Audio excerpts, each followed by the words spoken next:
السلام عليكم الأخوت. من بعد ما هضرنا في الفصل الثاني على قدرة العقل الباطن في أنه تيصنع المعجزات وتيشافي من أي مرض، غادي نهضروا في الفصل الثالث على كيفاش تخدم عقلك الباطن باش تحقق وتوصل لأي حاجة انت باغيها في حياتك. خويا العزيز، انت وبزاف ديال الناس ما عارفينش القوة والقدرة اللي عندكم واللي تيتميز بها عقلك الباطن. وإلا بغيتي تتأكد من هاد القوة وهاد القدرة، دير في بالك شي فكرة تقبلها وخا تكون تتبان لك مستحيلة، دخلها لعقلك الباطن، عيش مع هاد الفكرة وديرها بين عينيك وبقى تهدر بينك وبين نفسك عليها وعلى أنك غادي تحققها شي نهار. احلم بيها، تخيلها وشوفها قدام عينيك وهي تتحقق، حيت عقلك الباطن ما تيفرقش بين شي حاجة ملموسة حقيقية أو غير خيال. هنا عقلك الباطن غادي يبدأ في الحال بتنفيذ هاد الأشياء اللي تطغى على تفكيرك، غادي يقلب ليك على الناس اللي عتوقف في جنبك وغادا تعاونك وغادا تقاد ليك ظروفك وعيبقى يبان لك كل شي في الصالح ديالك، حيت الله سبحانه وتعالى خلقك وميزك على باقي المخلوقات بهذا العقل. وهذا علاش تتلقاه تيخدم القوة اللي عطيها ليه الله، ما عليك انت غير تعرف كيفاش تخدمه. أرى العجب اللي في العقل الباطن غادي يخليك حال فمك، حيت هو أخويا ما تيفرقش بين الحاجة اللي فيها الخير ليك أو الشر، ما تيفرق لا بين شي حاجة واقعة ليك في حياتك وملموسة أو شي حاجة خيال غير تدور ليك في دماغك. إلا كان طاغي على تفكيرك الأفكار الإيجابية واللي هي الصح الصحيح، في حال الصحة، السعادة، المال والفرح، الثراء، الهناء، وزيد عليهم حتى علاقتك مع مراتك ومع أولادك ومع أصحابك ومع الناس اللي قراب ليك. إلا كنتي تتحس براسك أنك تتمنحهم الحب، كن أكيد بأنهم حتى هما غادي يبادلوك نفس الحب وتكون محبوب من عندهم، حيت عقلك الباطن أخويا تيخدم غير على هاد الشي وعلى الطريقة اللي غادي يحقق ليك بيها داك الشي اللي انت باغيه وداك الشي اللي تيدور ليك في دماغك. ولكن أخويا إلا كان طاغية عليك غير الأفكار السلبية بحال الحزن، التذمر، الاكتئاب، القلق، الفقر، المرض، المشاكل، الكره، الحسد، الغل، الحقد، والعلاقات الاجتماعية الغير مستقرة، وبطبيعة الحال تتكون سامة وما فيهاش الربح وما فيها لا خير لا منفعة لا ليك ولا الناس اللي دايرين فيك. هنا غادي يخدم عقلك الباطن على هاد الشيء وغادي يحققوا ليك وغادي تدمر حياتك بيدك وبداك الشيء اللي تيدور ليك في دماغك. هنا غادي نقول لك اختي وانت اخويا بلا ما تقلقوا، انا هنا باش نعاونكم ونخرجكم من هاد الشيء اللي ولات عليه حياتكم.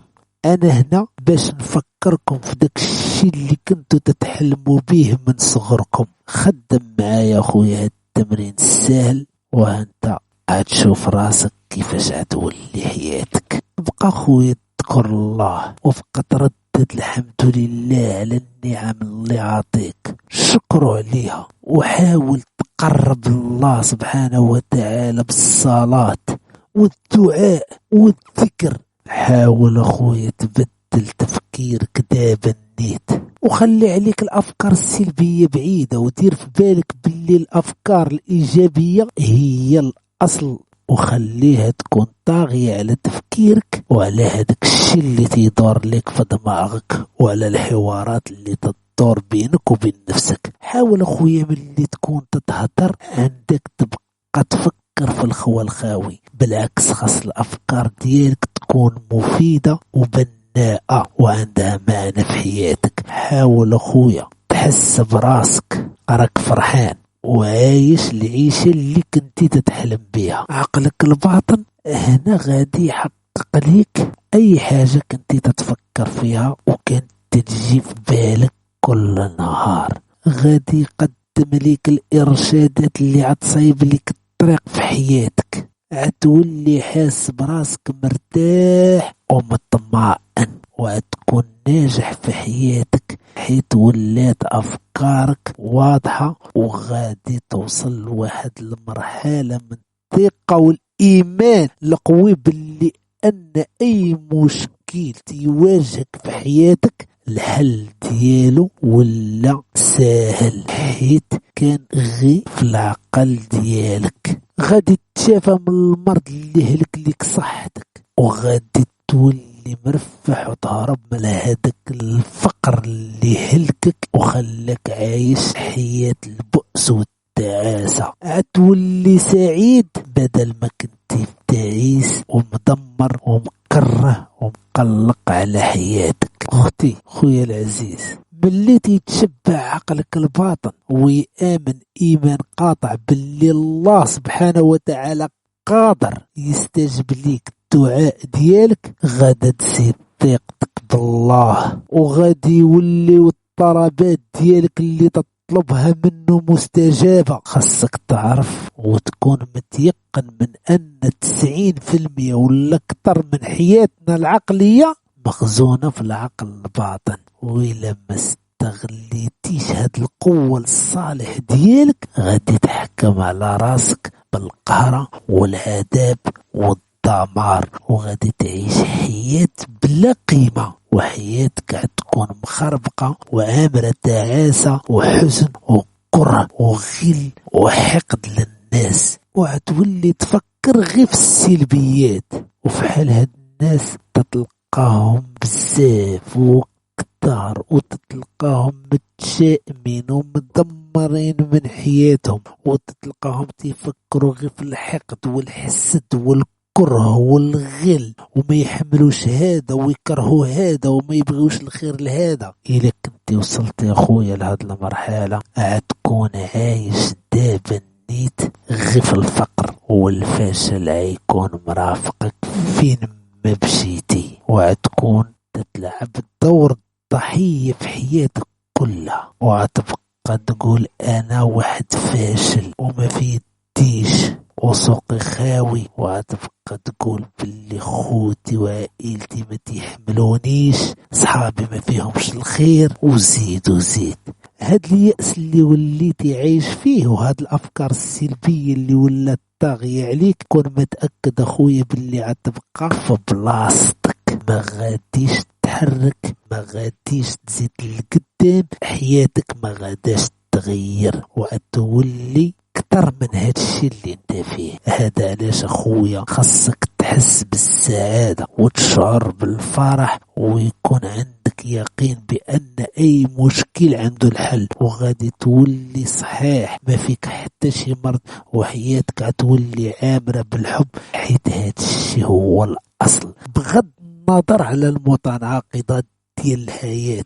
وانا ملي تنهضر على المتناقضات ديال الحياه راه ماشي تنقول لك راه كاين غير الخير وراه ما كاينش الشر، وما كاينش الفقر وكاين غير الثراء، وما كاينش الحزن وكاين غير السعاده. لا، راه كاينين بجوجهم، وخاصك انت تعرف كيفاش تعيش في الجو اللي انت باغيه. بنادم ولا غافل خوتي، الغالبيه ديالنا ما تيحمدوش الله على هاد النعم الكثيره اللي عاطيهم الله. تصور معايا بنادم صحيح فصيح ما فيه حتى شي مرض، وعنده الفلوس ومداير الدار وعنده الولاد، المهم جميع الملذات وزينة الحياة تتوفر عليها، ومع ذلك تتلقاه مدمر ومكره من حياته، تيولي غارق في الملذات والظلم، وتضحك على هذا وينقص من هذا ويخسر مع هذا. وهاد الناس هما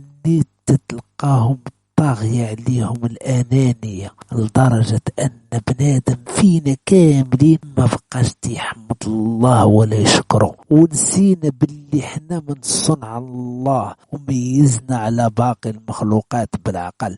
وهذا علاش الواحد فينا خاصو يرجع لله سبحانه وتعالى ويكتر في الحمد ديالو ويشكرو على هاد النعم اللي عاطيه. ولئن شكرتم لأزيدنكم. يرجع بنادم يخدم هاد القوة الذهنية اللي تيملكها غير في الخير. خويا خدم عقلك الباطن في الحوايج اللي هتنفعك في حياتك وفي آخرتك. كون مختلف، خلي الأمنيات اللي باغيها تحقق في عقلك الباطن الداخل، حلم بيها ليل ونهار، وكون متيقن ومتأكد وعندك إيمان قوي باللي الله سبحانه وتعالى غادي يعاونك ويوقف في جنبك باش توصل أي حاجة انت تتمناها. هنا غادي توصل لواحد المرحلة غريبة، أي حاجة طلبتيها من الله غادي يستجبها لك ويكون في جنبك، حيت انت ما بقيتيش تتشكك في القدرة ديالو، وما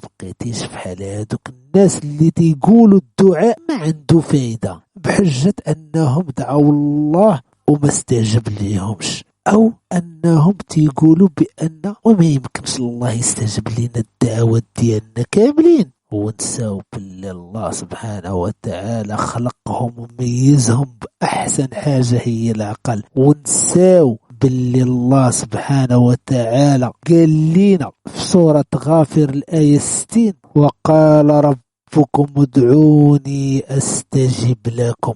ادعوني استجيب لكم، ما فيهاش ادعوني استجيب لكم، صافي ما فيها لا شرح لا والو. غادي تدعيه من لهنا غادي يستجيب لك الله سبحانه وتعالى من لهنا، صافي. وهو اللي قال لنا في سورة الذريات الآية 21: وفي أنفسكم أفلا تبصرون. صدق الله العظيم. ايوا اللي ما بغاش يفهم، كل شيء عندنا لداخل وكل شيء واضح وباين. إلا كنت تتحرى أوقات الدعاء والطريقة اللي تيتم بيها الدعاء وتتكون ديما تتردد هذا الدعاء اللي انت باغيه، كون متأكد باللي ربي غادي يوقف معاك وغادي يعاونك ويستجب لك أي دعوة طلبتها منه. حيث في هذه اللحظة عقلك الباطن وعقلك الواعي تيخدموا بواحد طريقة غريبة وتيخليوك في واحد الحالة تتكون فيها قريب من الله. هنا تيكون العقل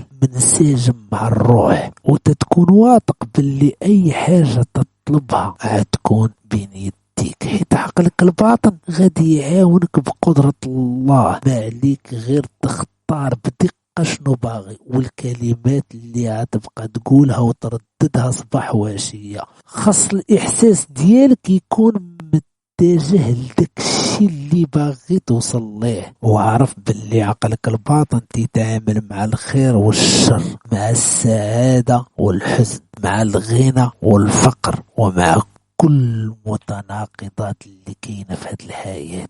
هو تيمشي مع داك الإحساس ديالك وداك الشيء اللي طاغي على تفكيرك. فيقوا من القلب أخوتي، فيقوا من القلب وعرفوا باللي أي حاجة تنفكروا فيها غادا تحقق، سواء كانت خير سواء كانت شر. خوتي العزاز، حاولوا تكونوا حاضرين بعقلكم وقلبكم اللي تجيو والله أي حاجة بغيتوها، سواء الصحة، المال، السعادة، لهنا كلهم كاينين بين يديك. ملي تتهز يديك وتتوجه لله سبحانه وتعالى، العقل ديالك تيكون منسجم مع الروح وتتكون في واحد الحالة غريبة، وهذيك الساعة دعي الله سبحانه وتعالى بأي حاجة انت باغيها، وكن متأكد ومتيقن بأنه غادي يحقق لك هذاك الشيء، وكن أكيد بأنك هتوصل لأي حاجة، حيت ربي قادر يحقق لك أي حاجة انت باغيها.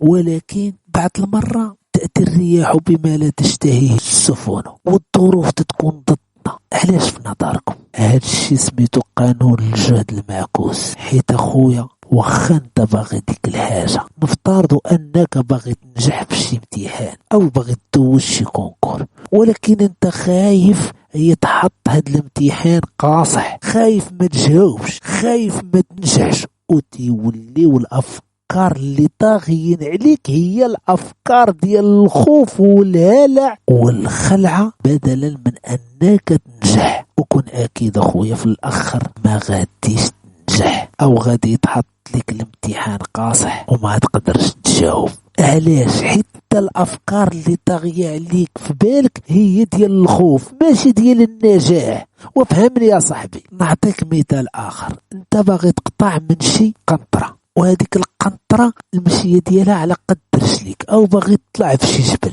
ولكن الافكار ديالك اللي دايره لك في دماغك عندك نطيح، عندك نزلق، ناري بعيدة الطريق، انا عندك يوقع لي هادي، عندك نطيح ونتهرس. تيبقى عقلك غادي غير في الاتجاه ديال العكس اللي انت باغي توصل، ولكن عقلك خدمتيه غير في الخوف. كن اكيد بانك غادي تطيح وما غاديش توصل ويوقع لك شي حاجه خايبه. ما عندي ما نقول لكم اخوتي، احضيو الافكار ديالكم، راه اللي تيخرج على الواحد هو الافكار ديالو. حضيو مع هاد الخوف على والو. حاول اخويا تخلص من الخوف والهلع وتضارب الافكار اللي مسيطرة عليك. خلاصة القول اخوتي، العقل الباطن تيتقبل الافكار والاقتراحات اللي تجيه ديما، اللي تتكون عنده في البال ديما، اللي تتلقاها طاغية عليه ديما. بحال تتلقى واحد باغي يتزوج وهو ديما تيقول ما كايناش اللي تستاهلني، وانا اش غندير بهذا الزواج، ولا تزوجت غيوقع ليا وهادي. كون اكيد بانه راه السيد ما عمره يتزوج. علاش؟ لان مسيطر عليه الافكار ديال الخوف والهلع، وعقله مشتت وما عارف شنو باغي، خايف اكثر من داك الشيء اللي هو باغي. ولا عاوتاني تتلقى شي واحد تيدريني، تيدخل لاصال تيبقى يدريني بالشاد ويجري بالشاد وباغي يوصل لواحد الجسم ما عرفت كي داير، وواحد باغي الفورمه ديالو ما عرفت كي تولي، ولكن شنو تيقول في الداخل ديالو تتلقاه ما طايقش فراسو، خايف ما يوصلش لهاد الفورمه، وتيقول انا راه واخا ندريني ما نوليش كيما باغي انا. كون اكيد بانه ما يوصلش لهاديك الفورمه وهداك الجسم المثالي اللي باغيه هو. وكاين عاوتاني اللي تتلقاه تيقول لك ما كرهتش نتشافى ونكون صحيح، ولكن هو تتلقاه تيردد انا مهلوك، ما تنقدرش حتى نوض، حالتي حاله، وتيعطي لراسو طاقه سلبيه. والله اخويا ما عمرو غادي يتشافى، ما عمرو غادي يولي صحيح، حيت الاشارات اللي تيعطي العقل والباطن اشارات تدل على المرض وعلى الهلاك، ولا انه ما عنده صحه، ولا انه ما عمرو غادي يتشافى. وهذا اللي تيخليك تقول علاش انا ماشي بحال الناس، حتى الصحه ما عنديش. وكاين اللي تيبقى يدعي الله بالجهد وبصوت مرتفع، ولكن داخل ديالو ما مآمنش باللي هاد الدعاء غادي يستجبوا ليه الله. وهذا هو السبب الرئيسي يا اخوتي اللي تيخلي بنادم مقهور ومدمر، والحياة كلها تتولي ضده، تيولي عامر مشاكل، حتى تيولي مكره من حياته ومدمر وحزين ومقلق. وهنا تتكون صنعت حياتك بيدك، حيت تفكيرك كله ولا مركز غير على المشاكل والعقبات والآلام، وفي الأخر تتولي مقهور وحياتك تتولي ظلمة، حيت وليتي مركز غير على داك الشي اللي ما غاديش ينفعك في حياتك واللي ما عندك ما دير به. ولكن إلا ركزتي على النجاح وتشغلتي به وطورتي ذاتك، هنا هيكون عقلك الواعي وعقلك الباطن في انسجام، ويكونوا متفقين بجوج على حاجة واحدة، هي أنهم يوفروا لك حياة كلها نجاح وسعادة وفرح، حيث عقلك الواعي تتصور غير الحاجة الزوينة، وعقلك الباطن تيدير المستحيل باش يحقق لك هاد الصورة، وغادي يحققها لك، وغادي يحقق ليك الأحلام ديالك كلها اللي كنتي تتمناها، وحتى الدعوات ديالك غتولي مستجابة، حيت درت يقينك في الله وآمنتي بالقدرة ديالو على أنه تيستجب أي دعاء. ما عرفتش علاش بنادم ما تيفكرش في الحوايج الزوينين ويتخيل راسو عايش في السعادة وباللي حياته كلها فرحة وهناء، ويحلم باللي هو مرفح والحالة المادية ديالو غادا تحسن وغادي يولي بخير وعايش مع عائلته في الهنا. حاول اخويا تركز على الحلول بدل انك تركز على المشاكل. عقلك الباطن راه ما تيفرقش بين الحلول والصعاب، حيث الا كان طاغي عليه التفكير ديال الحب عتلقاه، وإلا كانت الافكار اللي طاغية عليه كلها ديال الحقد والحسد والكره غادي تلقاهم حتى هما، وإلا كان طاغي عليه التفكير ديال السعادة والهنا والفرحة غادي تلقاهم حتى هما. ولكن إلا كان تفكيرك كله في الهم والغم والمشاكل كون أكيد باللي غادي تعيش حياة مشكلة. إلا ركزتي على الصحة غادي تلقاها، ولكن إلا كنتي تتمارض غادي تمرض. وإلا فكرتي في الفلوس والترفيهة كون متأكد باللي غادي تعيش مرفح، وإلا فكرتي وركزتي على الفقر غادي تعيش فقير. انت اللي تتصنع راسك براسك، انت اللي تتصنع راسك بتفكيرك. وانت اخويا دابا عندك الاختيار، شوف الحاجة اللي باغي تعيشها. راه قلنا لك المتناقضات ديال الحياة كاينين، كاين السعادة وكاين الحزن. فكرتي في الحزن راك تعيش حياة حزينة، فكرتي في السعادة راك تعيش حياة سعيدة. كاين الغنى وكاين الفقر، إلا فكرتي في الفقر هتلقاه، فكرتي في الغنى غادي تلقاه. كاين عيشة هانية وعيشة مشكلة، فكرتي في الهنا هتلقاه، فكرتي في المشاكل هتلقاها. المهم المتناقضات ديال الحياة كاملين، فكرتي في الحوايج الزوينين هتلقاهم، فكرتي في الحوايج الخايبين غادي تلقاهم. هذه هي الخلاصة